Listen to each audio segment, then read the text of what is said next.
அமெரிக்க அதிபர் Donald Trump தன்னுடைய truth social பக்கத்தில் ஒரு செய்தியை வெளியிட்டிருக்கிறார். அந்த செய்தியில் தங்களுடன் அமெரிக்காவோடு மீண்டும் பேச்சுவார்த்தைக்கு ஈரான் முயற்சி செய்ததாகவும், ஆனால் இப்பொழுது பேசுவதற்குரிய காலம் அல்ல, டூ லேட் ஆகிவிட்டது, காலம் தாமதமாகிவிட்டது, இனிமேல் உங்களோடு பேசுவதற்கு ஒன்றும் இல்லை என்று தான் சொல்லிவிட்டதாகவும் அமெரிக்க அதிபர் டொனால்ட் ட்ரம்ப் சொல்லி இருக்கிறார். அரபு நாட்டுக்காரனுக்கு ஸ்பெயின் எவ்வளவோ பரவாயில்லைன்னு சொல்லலாம். ஏன்னா பலஸ்டைன் விவகாரத்தில் இருந்து அவர்கள் இப்படித்தான் செயல்படுகிறார்கள். அந்த நாடு என்ன பண்ணிடுச்சுன்னு சொன்னா, தங்களுடைய நாட்டில் இருக்கக்கூடிய அமெரிக்காவுடைய பேஸை ஈரானை தாக்குவதற்கு பயன்படுத்துவதற்கு நாங்கள் அனுமதிக்கவே மாட்டோம் என்கிற செய்திகளை சொல்லி இருக்கிறாங்க. தெளிவாகத்தான் ஸ்டாமர் பயணித்துக் கொண்டிருக்கிறாருங்கிறத நம்ம பார்க்க முடிகிறது. என்னன்னா, அவர்களுடைய பேஸ் அவங்க பாதுகாக்கிறதுக்கு முயற்சி பண்றாங்க. ஆனா நாங்க ஈரானோட ஃபைட்டுக்கு போகல, ஈரானுங்களை தாக்குறத தடுக்க போறோம், கத்தர் சொல்ற மாதிரியே சொல்றாரு.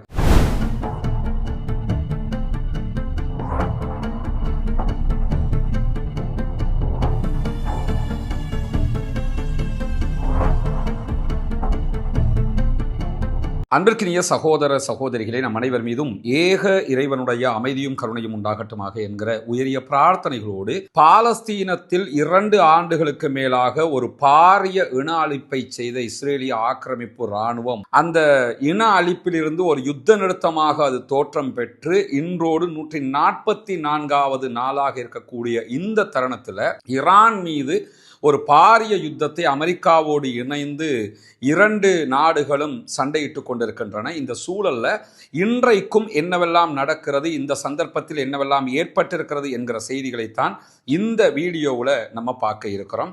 குறிப்பாக ஈரான் இஸ்ரேலிய அமெரிக்க மோதல் உச்சம் தொட்டு கொண்டிருக்கிறது. இதை முடிவுக்கு கொண்டு வருவதற்கு எல்லா நாடுகளும் முயற்சி செய்யக்கூடிய அளவுக்கு நிலைமை மாறியும் இருக்கிறது. ஈரானுடனான இந்த யுத்தம் சாதாரணமாக கடந்து போய்விடும் என்று அமெரிக்கா நினைத்த நிலையில அந்த சாதாரணமான நிலையை தாண்டிய ஒரு உச்சம் தொடுகிற நிலைக்கு தற்போது இந்த யுத்தம் மாறிக்கொண்டிருப்பதை நம்ம அவதானிக்க முடியும். ஏன்னா பிராந்திய நாடுகள் இருக்கக்கூடிய அமெரிக்காவுடைய எல்லா பேஸுகள் மேலேயும் ஈரான் தாக்குதல்களை நடத்தி வருகிறது. குறிப்பாக சவுதி அரேபியா உள்ளிட்ட எல்லா நாடுகள் மேலேயுமே அவங்க அட்டாக் பண்ணி கொண்டு வரக்கூடிய சூழல்ல இன்றைக்கு அமெரிக்க அதிபர் டொனால்ட் ட்ரம்ப் தன்னுடைய ட்ரூத் சோஷியல் பக்கத்தில் ஒரு செய்தியை வெளியிட்டிருக்கிறார். இந்த செய்தியில தங்களுடன் அமெரிக்காவோடு மீண்டும் பேச்சுவார்த்தைக்கு ஈரான் முயற்சி செய்ததாகவும், ஆனால் இப்பொழுது பேசுவதற்குரிய காலம் அல்ல, டூ லேட் ஆகிவிட்டது, காலம் தாமதமாகிவிட்டது, இனிமேல் உங்களோடு பேசுவதற்கு ஒன்றும் இல்லை என்று தான் சொல்லிவிட்டதாகவும் அமெரிக்க அதிபர் டொனால்ட் ட்ரம்ப் சொல்லி இருக்கிறார். இந்த செய்தி உண்மையா இல்லையா என்பதை தாண்டி இது தொடர்பாக இன்றைக்கு ஈரான் வெளியிட்டிருக்கக்கூடிய செய்தியை நம்ம புரிஞ்சுக்கிறோம். ஈரானுடைய வெளிவிவகார அமைச்சர் ஃபாரின் மினிஸ்டர் அப்பாஸ் அராக்சி இடத்துல பேசுகிற நேரத்தில் அவர் மிக தெளிவாக ஊடகங்களுக்கு சொன்ன ஒரு பதில் என்னன்னு கேட்டா, இப்பொழுது யுத்தத்தை நிறுத்துவது என்பது எங்களை சார்ந்தது அல்ல, ஏன்னா நாங்க ஆரம்பிக்கல, அவங்க தான் ஆரம்பிச்சிருக்கிறாங்க, எங்ககிட்ட வந்து யுத்தத்தை நிறுத்துங்கன்னு யாரும் சொல்லாம அவங்களோட போய் பேசிக்கிறங்க, ஏன்னா நாங்க செல்ஃப் டிஃபென்ஸ் பண்ணி கொண்டிருக்கிறோம், எங்கள் மீது தாக்குதல் நடத்தப்படுகிறது, நாங்கள் பதிலடி தாக்குதல் தான் கொடுத்து கொண்டிருக்கிறோமே தவிர நாங்களே யுத்தத்துக்கு போகல, எனவே அவர்கள் தான் அதை பற்றி யோசிக்க வேண்டும், எங்களுக்கு அப்படி ஒரு தேவை கிடையாது, நாங்கள் ஏற்கனவே சொன்ன எல்லா ரெட் லைனையுமே அமெரிக்காவும் இஸ்ரேலும் தாண்டி விட்டன, எனவேதான் நாங்கள் தாக்குதல்களை நடத்தி கொண்டிருக்கிறோம் என்கிற செய்திகளை இன்றைக்கு மிக தெளிவாக ஈரானுடைய ஃபாரின் மினிஸ்டர் அப்பாஸ் அராக்சி சொல்லியிருக்கக்கூடிய செய்திகள் வெளியாகி இருக்கக்கூடிய இந்த சந்தர்ப்பத்தில் அமெரிக்கா ஒரு பெரிய ஜாம்பவானாட்டம், நாங்கள் யுத்தத்துக்கு வர்றோம், 2ல் 1 பார்ப்போம்னு அமெரிக்க அதிபர் டொனால்ட் ட்ரம்ப் சொல்லிக்கொண்டே இருந்தார். ஆனால் இந்த உலகத்தில் நடைபெற்ற அமெரிக்க தாக்குதல்கள் எல்லாத்தையும் எடுத்துக்கிட்டிங்கன்னா அவங்க தனியாக வந்ததும் கிடையாது, இஸ்ரேல் தனியாக வந்ததும் கிடையாது. பொதுவாக இஸ்ரேல் தனியாக வரவே மாட்டான். யூதர்களை பொறுத்தவரையில் எவனையாவது குத்தி விட்டு அவனோட வந்து ஏதாவது தாக்குதல் நடத்திக்கிட்டு தாம் பெரியாள்னு காட்ட பார்ப்பானே தவிர சொந்தமாக தனித்து நின்று சண்டையிடுகிற அந்த தைரியம் வரலாற்றில் எப்பொழுதும் நபிகள் நாயகம் காலம் தொட்டு அவர்களுக்கு இருந்தது கிடையாது. அதே போன்ற அமெரிக்காவை நீங்க எடுத்துக்கிட்டீங்கன்னா ஈராக் வார்ல அவங்க உள்ள நுழையும் போதே நேட்டோவினுடைய சப்போர்ட் எடுத்துக்கிட்டு தான் போனாங்க. ஆப்கானுக்குள்ள போகும்போது பிரிட்டிஷ் உள்ளிட்ட நாடுகளுடைய சப்போர்ட்டுகளை எடுத்துக்கிட்டு தான் போனாங்க. இப்பொழுதும் அதனால தான் பிரிட்டிஷினுடைய உதவி அவங்க கேட்டுக்கிட்டே இருக்கிறாங்க, வாங்க எங்களோட வந்து சேருங்கிறாங்க. ஆஸ்திரேலியாவை கூப்பிடுறாங்க, ஜெர்மனை கூப்பிடுறாங்க, பிரான்ஸை கூப்பிடுறாங்க, எல்லா நாடுகளையும் அவங்க அழைச்சிக்கிட்டே இருக்கிறாங்க, எங்களோட சேர்ந்து வாங்க ஈரானை தாக்குவோம் அப்படின்னு சொல்லி திரும்ப திரும்ப அழைத்து கொண்டிருக்கக்கூடிய காட்சியை பார்க்கிறோம். பிரிட்டிஷுடைய பிரதமர் நாங்க உங்களோட சேர்ந்து சண்டைக்கு வருவதற்கு தயார் இல்லை என்றால் மூர்க்க அராஜகத்தனமாக நியாயமற்ற முறையில் ஈரான் தாக்குதல் நடத்துகிறது என்கிற செய்திகளை சொல்லி இருக்கிறாரு. இப்படியான ஒரு சூழல்ல தான் ஸ்பெயின் மிக தெளிவாக நாங்கள் யுத்தத்திற்கு தயார் இல்லை, எங்களுடைய எந்த தளங்களையும் அமெரிக்கா பயன்படுத்துவதற்கு அனுமதிக்க மாட்டோம் என்று சொல்லி இருக்கிறாரு. ஸ்பெயின்ல அமெரிக்காவுடைய F-35 விமானங்கள் நிறுத்தப்பட்டிருக்கிறது. ஸ்பெயினுக்கும் அமெரிக்காவுக்கும் இடையில அதாவது மிலிட்டரி ஒப்பந்தம் இருக்கிறது. அந்த ஒப்பந்தத்தின் பிரகாரம் ஸ்பெயினுடைய அனுமதி இல்லாமல் அமெரிக்கா எந்த ஒரு நாட்டின் மீதும் தாக்குதல்களை நடத்தக்கூடாது என்பதுதான் ஒப்பந்தத்தின் அடிப்படை. அப்படி இருக்கிற போது ஸ்பெயின் மிக தெளிவாக ஈரான் வார்ல ஈரானுக்கு எதிராக தாக்குதல் நடத்துவதற்கு எங்களுடைய தடங்களை தரவே மாட்டோம் என்று சொல்லிவிட்டார்கள். அரபு நாட்டுக்காரனுக்கு ஸ்பெயின் எவ்வளவோ பரவாயில்லை என்று சொல்லலாம். ஏன்னா பாலஸ்டைன் விவகாரத்தில் இருந்து அவர்கள் இப்படித்தான் செயல்படுகிறார்கள். பாலஸ்தீனத்தை சுயமாக தன்னிச்சையாக தாங்கள் ஒரு நாடு என்று அறிவித்தார்கள். ஐநாவில் பாலஸ்தீனத்திற்காக குரல் கொடுத்தார்கள். பாலஸ்தீனத்தின் பக்கமே முழுமையாக நின்றார்கள். இஸ்ரேலுடனான முழு தொடர்பையும் அவர்கள் துண்டித்தார்கள். இப்படி பாலஸ்தீனத்திற்காக பல விவகாரங்களை செய்த ஐரோப்பியாவின் மிக முக்கியமான ஒரு நாடு ஸ்பெயின். அந்த நாடு என்ன பண்ணிடுச்சுன்னு சொன்னா, தங்களுடைய நாட்டில் இருக்கக்கூடிய அமெரிக்காவுடைய பேஸை ஈரானை தாக்குவதற்கு பயன்படுத்துவதற்கு நாங்கள் அனுமதிக்கவே மாட்டோம் என்கிற செய்திகளை சொல்லி இருக்கிறாங்க. ஆனால் இந்த அறிவிப்பு என்பது பிரித்தானியாவுடைய அறிவிப்புக்கு வித்தியாசமான. பிரிட்டிஷ் என்ன சொல்றாங்கன்னா, நாங்கள் நேரடியாக உங்களோட சேர்ந்து ஈரானை தாக்க வரமாட்டோம், ஆனால் எங்களுடைய பேஸ் இருக்கிறது, அது சைப்ரஸில் இருக்கக்கூடிய பேஸ், அதை நீங்கள் பயன்படுத்திக்கலாம் என்கிற அளவுக்கு அவர்கள் மாறி நிற்கிறார்கள். ஆனால் இவங்க தெளிவாகவே பேஸை கூட நீங்கள் பயன்படுத்தக்கூடாது என்கிற அறிவிப்பை சொன்னதோட அமெரிக்க அதிபர் டொனால்ட் ட்ரம்ப் இன்றைக்கு ஜெர்மனுடைய சான்சலரை சந்தித்து பேசிக்கிட்டு இருந்தார். அந்த செய்திகள் வெளியாகி இருக்கிறது.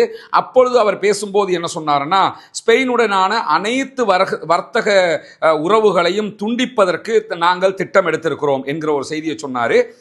இந்த மாதிரியான ஒரு நிலைக்கு அவங்க தள்ளப்பட்டிருக்கிறாங்க. குறிப்பாக ஐக்கிய ராஜ்யம் யூகேயும் இதே மாதிரி எங்களுக்கு அவர்களுடைய பேஸை பயன்படுத்த முடியாதுன்னாங்க. இப்போ பேஸை பயன்படுத்திக்கிறீங்க, நாங்கள் யுத்தத்துக்கு வரமாட்டோம்ங்கிறாங்க, இவங்க மேலெல்லாம் ஆக்ஷன் எடுக்கணும் என்று சொல்லி கடுமையாக பேசியவர் ஸ்பெயின் ரொம்ப மோசமாக இருக்குது அப்படின்னு சொல்லி சான்சலர்கிட்ட, ஜெர்மனுடைய சான்சலர் இடத்துல பேசும்போது சொல்றாரு, ஸ்பெயின் ரொம்ப மோசமாக நடந்துக்கிறாங்க, இப்படியெல்லாம் நாங்கள் நடக்க முடியாது, ஸ்பெயினோட அனைத்து ஒப்பந்தங்களையும் துண்டிக்கிறதுக்கு அமெரிக்காவினுடைய கருவூல செயலாளருக்கு நான் உத்தரவு பிறப்பித்திருக்கிறேன், அவங்களோட எந்த தொடர்பும் நமக்கு இருக்கக்கூடாது, மொத்தமாக அவங்களை தனிமைப்படுத்துங்க, ஏற்றுமதி இறக்குமதி தடையெல்லாம் விதிங்க என்கிற செய்திகளை சொல்லி இருக்கிறேன் என்று அறிவித்திருக்கிறார்.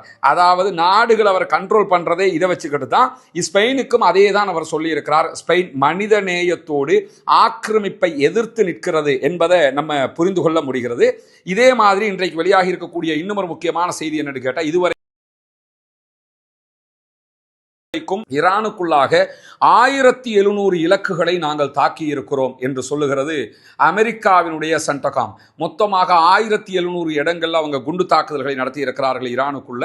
இதற்கு பதிலடியாக ஈரான் பல இடங்களிலும் தொடர்ந்து தாக்குதல்களை நடத்தி வருகிறார்கள். இன்றைக்கும் குவைத்து, துபாய், அபுதாபி, பஹ்ரைன் உள்ளிட்ட பகுதிகளில் உச்சமான தாக்குதல்களை நடத்தி இருக்கிறார்கள்.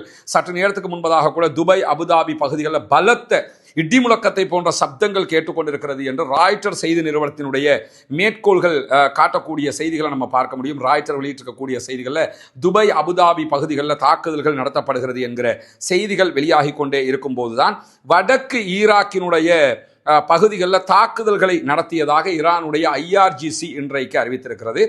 வடக்கு ஈராக்கினுடைய பகுதிகளை நீங்கள் எடுத்துக்கிட்டீங்கன்னு சொல்லி சொன்னால், இது முழுவதுமாக அமெரிக்காவுக்கு ஃபேவரானவர்கள் இருக்கக்கூடிய ஒரு பகுதியாக இருக்கிறது. அந்த பகுதிகளில் இருக்கக்கூடிய குர்திஷுகளுடைய பகுதிகள் மீது, எர்பில் உள்ளிட்ட பகுதிகள் மேலே நாங்கள் தாக்குதல்களை நடத்தி இருக்கிறோம் இன்றைய தினம் என்கிற அறிவிப்பையும் இன்றைக்கு அவர்கள் விடுத்திருக்கிறார்கள். இப்படியான சூழலில் தான்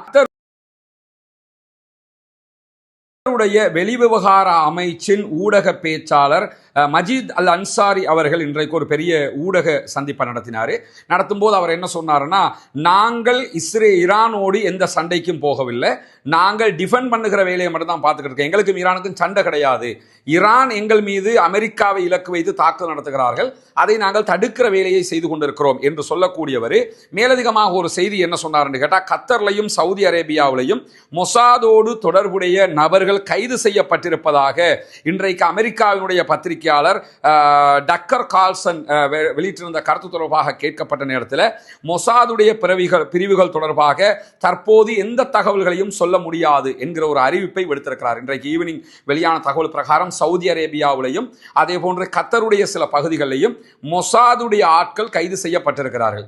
எதுக்காக கைது செய்யப்பட்டாங்க, என்ன நடந்தது என்கிற விவரங்கள் அது தொடர்பாக எதுவும் சொல்ல முடியாது என்று கத்தருடைய மீடியா ஸ்போக் பர்சன் சொல்லிட்டாரு. ஆனால் இன்றைக்கு ஈவினிங் வெளியான தகவல்கள் பிரகாரம் சில இடங்களில் ஈரானுடைய பெயரை பயன்படுத்தி இஸ்ரேலே தாக்குதல்களை நடத்துகிறது என்கிற செய்திகள் வெளியாகி கொண்டிருக்கிறது. அந்த அடிப்படையில் தான் மஜீத் அல் அன்சாரி சொல்லும் போது இது தொடர்பாக நாங்கள் மேலதிக விளக்கம் சொல்ல வரவில்லை, ஆனால் இந்த தாக்குதல்கள் தொடர்பாக விசாரணைகள் தொடர்கிறது என்கிற செய்திகளை சொல்லியிருக்கிறார். சம்பந்தப்பட்டவர்கள் கைது செய்யப்பட்டது தொடர்பாகவும் மேலதிக விளக்கங்களை தருவதற்கு அவர் மறுத்திருக்கிறார். இப்படியான சூழல்ல தான்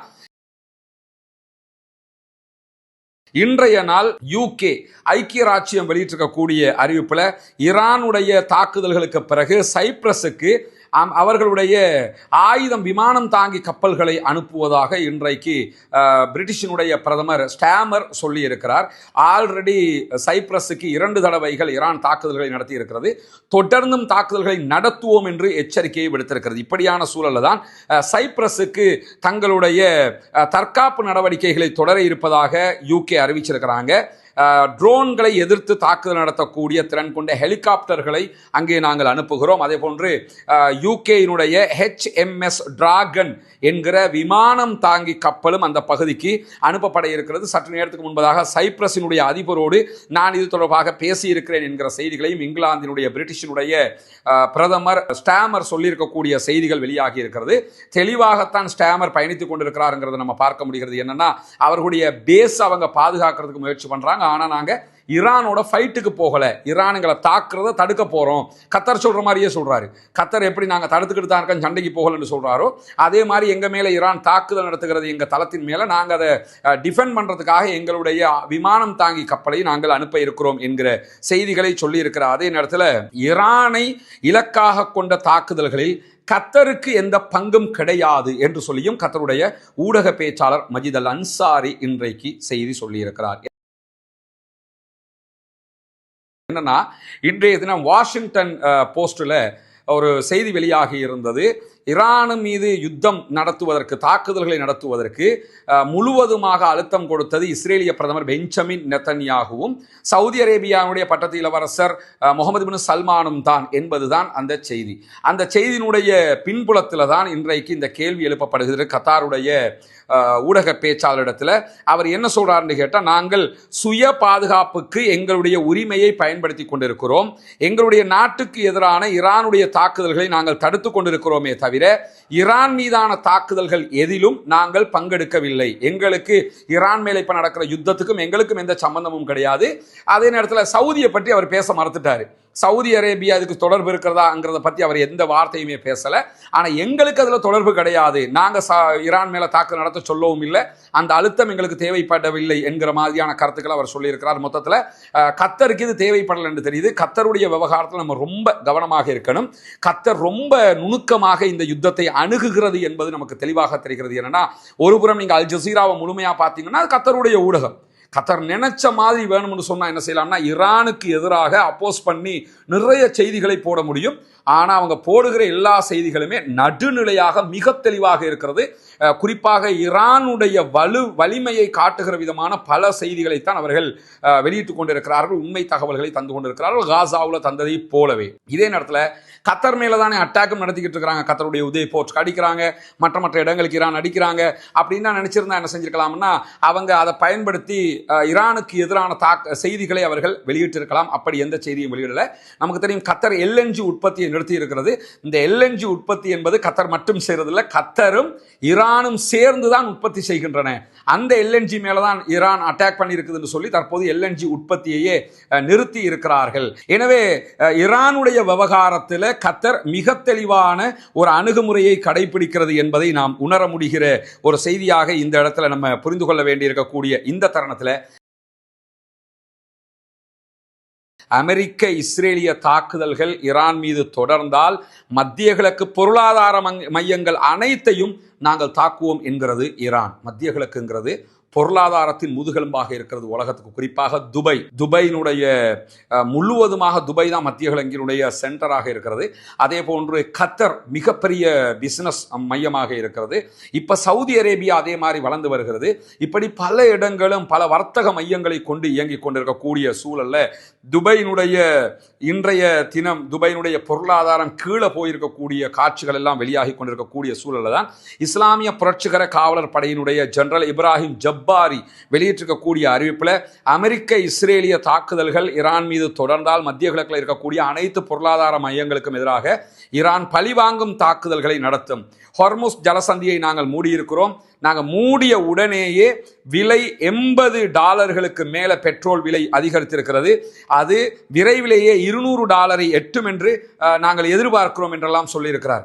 $200 பெட்ரோல் எல்லாம் போயிடுச்சுன்னா நம்ம நாட்டில எல்லாம் பெட்ரோல் வாங்குறதையெல்லாம் காணி வாங்குற மாதிரி நினைச்சுக்க வேண்டியிருக்கும், இடம் வாங்குற மாதிரி நினைச்சுக்க வேண்டியிருக்கும்.